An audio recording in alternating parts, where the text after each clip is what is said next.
आज एक और रिपेयर के बारे में हम बात करेंगे। प्रीवियसली मैंने आरपीएम मीटर पे अपनी एक वीडियो यूट्यूब पे लगाई थी, जिसमें आरपीएम के कुछ मसले जो थे उनको कैसे घर में आप रिज़ॉल्व कर सकते हैं या करवा सकते हैं, उसका तरीका बताया गया था। आज हम मैं अपने स्पीडोमीटर को खोल रहा हूँ क्योंकि इसकी एक्यूरेसी जो है वो मुझे पसंद नहीं थी। जीपीएस और इसके दरमियान तकरीबन 5 से 10 किलोमीटर जो है उसका डिफरेंस आ रहा था। ये है कि इसके ग्रीस वगैरह की कंडीशन क्या है। ग्रीस मैंने इसको दोबारा लगाया था, लेकिन ऐसा हुआ है कि इसका कैप जो है उसको मैंने जैसे सिक्योर किया था वो नहीं हो सका, तो इसमें हवा जाती रही है और ये दोबारा से जो है इसको मिट्टी लग गई है। तो आज मैं इसको दोबारा से साफ़ करने लगा हूँ। साफ़ करने के बाद इसको दोबारा से हम ग्रीस लगाएंगे और इसकी एक्यूरेसी जो है वो किस तरह एडजस्ट करते हैं उसके बारे में आपको थोड़ा सा मैं गाइड करूँगा। तो पहले हम इसका एक क्विक क्लीनिंग का प्रोसेस कर लेते हैं। उसके लिए पहले मुझे डीग्रीसिंग करनी पड़ेगी। उसके लिए WD-40 मैं जो यूज़ कर रहा हूँ।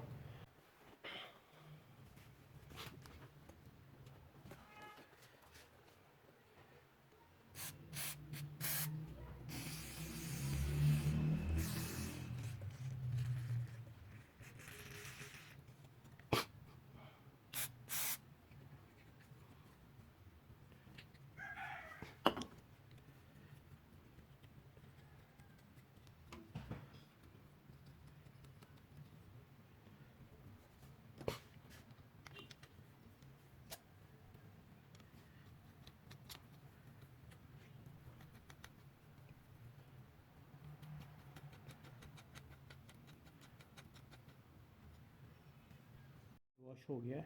इसको सिंपली मैंने सर्फ लिया है और एक डब्बे में डाल के अच्छी तरह सारे के अंदर इसको जो है ना अच्छी तरह हिलाया है, जिससे इसके जो जितनी भी रेत वगैरह या मिट्टी लगी हुई थी वो उतर गई है। और बाकी जो है ग्रीस वगैरह जो है उसको मैंने हल्का हल्के ब्रश से जो है साबुन के साथ जो है वो उतार लिया है। अब इसको सिर्फ सिंपली हमने खुश्क करना है, किसी हद तक कंप्लीट ड्राई भी कर सकते हैं, इतना सा भी कर सकते हैं। इसके बाद हम इसके ऊपर थोड़ा सा WD-40 का स्प्रे करेंगे, जो कि इसको जंग से बचाएगा। वैसे इसके ऊपर ऑलरेडी कोटिंग है, ये आप कलर देख सकते हैं, जो कि इसको जंग से बचाएगी। लेकिन एहतियात से हम इसके ऊपर स्प्रे करेंगे और उसको थोड़ा सा क्लीन कर लेंगे ताकि हल्की सी लेयर रहे और इससे ज़्यादा कुछ ना प्रॉब्लम हो।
अच्छा जी, लुब्रिकेशन हो गई है, ग्रीस लग गया है। अब आते हैं असल मुद्दे की तरफ, जिसके लिए मैंने इसको खोला था, और वो है इसकी एक्यूरेसी। जीपीएस के हिसाब से मैंने आपको बताया था कि जैसे ही इसके स्पीडोमीटर की सुई जो है वो 70-80 से ऊपर जाती है तो ऑलमोस्ट 10 का डिफरेंस आता है,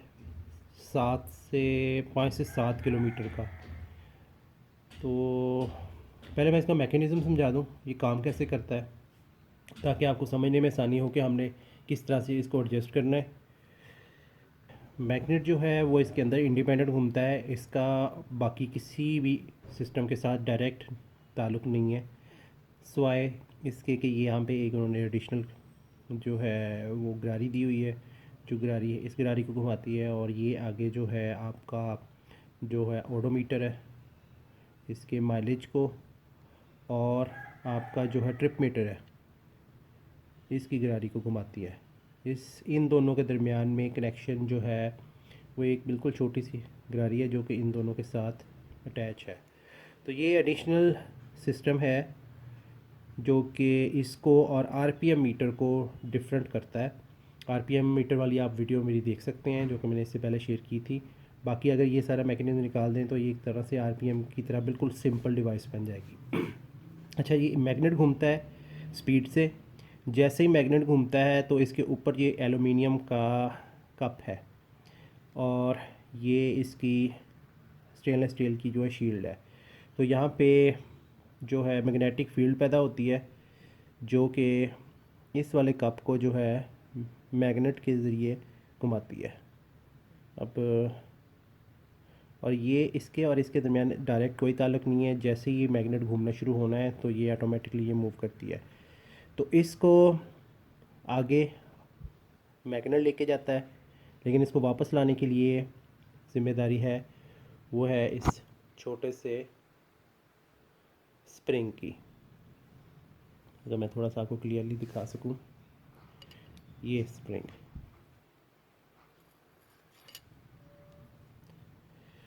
तो इस स्प्रिंग की खासियत ये है कि इसको ख़ास तौर पे डिज़ाइन किया जाता है स्पीडोमीटर्स के हिसाब से। इसके ख़ास टेंशन होती है जो कि मैग्नेटिक फील्ड और स्प्रिंग की टेंशन से मिलके तो एक रीडिंग आती है जो कि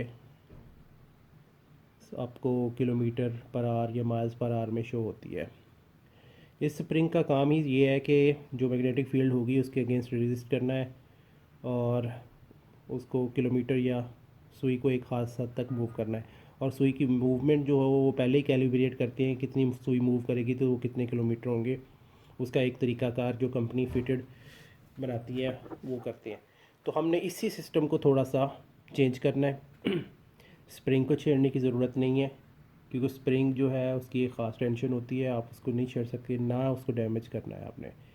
हमारा काम है कि हमारा जो एरर आ रहा है उसको करेक्शन करना। मैंने जैसे बताया था कि मेरा एरर 10 का था, 80 पे ये 90 शो करता है, 100 पे ये 90 या 89 शो करता है, और 100 से ऊपर सुई जो है वो कम कम ही जाती थी। ये भी एक थोड़ा सा प्रॉब्लम था, लेकिन ये मसला अब भी सॉल्व हो गया है। तो उसका ये हल निकाला है क्योंकि मैंने आरपीएम मीटर को भी करेक्ट किया था, उसका भी प्रॉब्लम था। तो उसमें मुझे पता चला था कि आप ये सुई जो है इसको एडजस्ट कर सकते हैं अपने हिसाब से।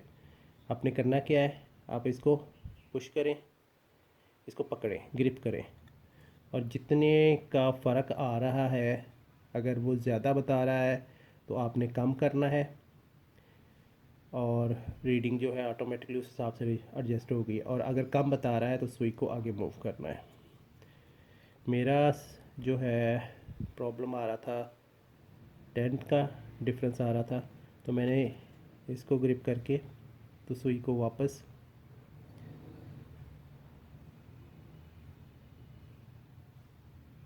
टेन पे ले आया हूँ। ठीक है, ये आप देख सकते हैं मैंने इसको पकड़ा हुआ है और इसको सुई को ज़्यादा ना घुमा सकता हूँ। तो क्योंकि मेरा ऑलरेडी ठीक किया हुआ मैंने इसको, तो मैं इसको वापस उसी पॉइंट पे ले जाता हूँ। इसका इस तरफ को घुमाने का क्या मकसद है, इससे आप जब इसको छोड़ेंगे तो सुई जो है वो स्प्रिंग जो है वो थोड़ा ज़्यादा टाइट हो जाता है। टाइट होने का क्या मतलब है, अगर टाइट होगा तो जो मैग्नेटिक फील्ड बन रही है उसको थोड़ा सा ज़्यादा तेज़ घूमना पड़ेगा स्पीडोमीटर को सुई को उस पॉइंट पे लाने के लिए। इसको कंपेयर कैसे करना है आपने, और अगर सुई आपकी जो है वो कम बता रही है जीपीएस के मुकाबले में तो आप इसको थोड़ा सा आगे करेंगे तो इसकी टेंशन रिलीज़ कर सकते हैं। उसका क्या तरीकाकार है कि आप ज़रा चेक करें सुई को उठा के कि स्प्रिंग कहाँ तक इसको वापस लेके जाता है। यहाँ पे स्प्रिंग इस पर कोई प्रेशर नहीं डाल रहा। अगर सुई को हम थोड़ा सा इस तरफ को मूव करके तो इसके यहाँ पे रखेंगे तो स्प्रिंग थोड़ा ज़्यादा टाइट हो जाएगा। अगर स्प्रिंग को हम इस तरफ को सुई को इस तरफ को मोड़ेंगे तो स्प्रिंग और ज़्यादा लूज़ हो जाएगा। तो इसी चीज़ का फ़ायदा हमने उठाना है। और क्योंकि ये एक मैकेनिकल तरीक़ाकार है तो इसमें हम 100% एक्यूरेसी 0 से 100 नहीं ले सकते। ये एक मैं बात आपको क्लियर बता दूं, जिसने भी ये एक्सपेरिमेंट करना है या इसको खोलना है, मैं आपको पहले बता दूं कि मीटर्स को जो, क्योंकि मैकेनिकल होता है, इसका स्प्रिंग जो है इस पे इसकी जो है फोर्सेस और टेम्परेचर ये चीज़ें असर करती हैं, तो इसकी रीडिंग्स जो है ऊपर नीचे थोड़ी बहुत होती रहती है। आपको जिस पॉइंट पे एक्यूरेसी चाहिए आप उस हिसाब से एडजस्ट करें। मुझे रीडिंग चाहिए क्योंकि मैं मोस्टली जो है 70 से 100 के दरमियान बाइक चलाता हूँ, तो मुझे एक्यूरेसी यहाँ पे चाहिए थी, तो उसको मैंने एडजस्ट किया। तो अब ये हो रहा है कि आलमोस्ट 60 तक जो है ना मेरा मीटर जो है वो ज़्यादा बता रहा है, यानी कि 60 पे सुई होगी तो वो 60 जीपीएस की 65 होगी, लेकिन जैसे जैसे ये सुई ऊपर जाती जाती है एक्यूरेसी इसकी बढ़ती जाती है और 80 पे जाके ये एग्जैक्ट 80 ही बताता है।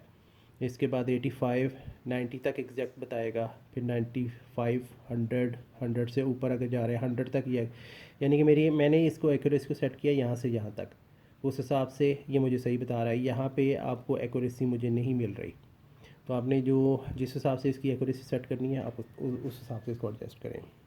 ये ट्रायल एंड एरर वाला सिस्टम है कि आपने इसको जितना से एडजस्ट किया है उसको जीपीएस के साथ भगा के देखें उस रेंज में जिसमें आप चलाना चाह रहे हैं। अगर तो ये दोनों चीज़ें मैच करती हैं तो इसका मतलब है कि आपकी सेटिंग ठीक है। अगर नहीं करती तो उसको आपने वही तरीके से सुई को आगे पीछे एडजस्ट करना है जितने का डिफरेंस दोनों में आ रहा है। तो आपका मीटर जो है इंशाल्लाह ताला जो है परफेक्टली जो है वो एक्यूरेट हो जाएगा। अब इसको दोबारा असेंबल करते हैं, सिंपल सा तरीक़ाकार है।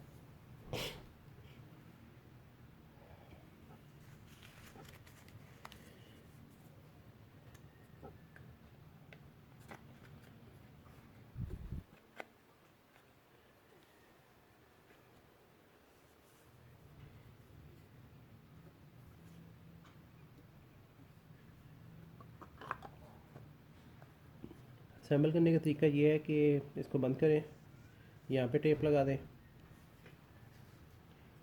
और इसके बाद आप इस पॉइंट पे टेप लगा दें तो ये मीटर जो है आपका सिक्योर हो जाएगा। दूसरा तरीका ये है कि आप इसको टेप लगाएं, टेप लगा के नॉर्मली जिस तरह मीटर आप बंद करते हैं आप फुल उसको बंद करें और इसके नीचे जो प्लेट होती है वो लगा देंगे, तो ये यहाँ वाली प्लेट आपको टेप लगाने की ज़रूरत नहीं पड़ेगी। ये था जी स्पीडोमीटर एक्यूरेसी को फाइन ट्यून करने का वीडियो। आई होप कि आप लोगों को ये जो है बहुत ज़्यादा इससे गाइडेंस मिलेगी और जो लोग घर पे करना चाह रहे हैं, करवाना चाह रहे हैं, वो इस बात को इससे बहुत ज़्यादा फ़ायदा उठाएंगे। शुक्रिया।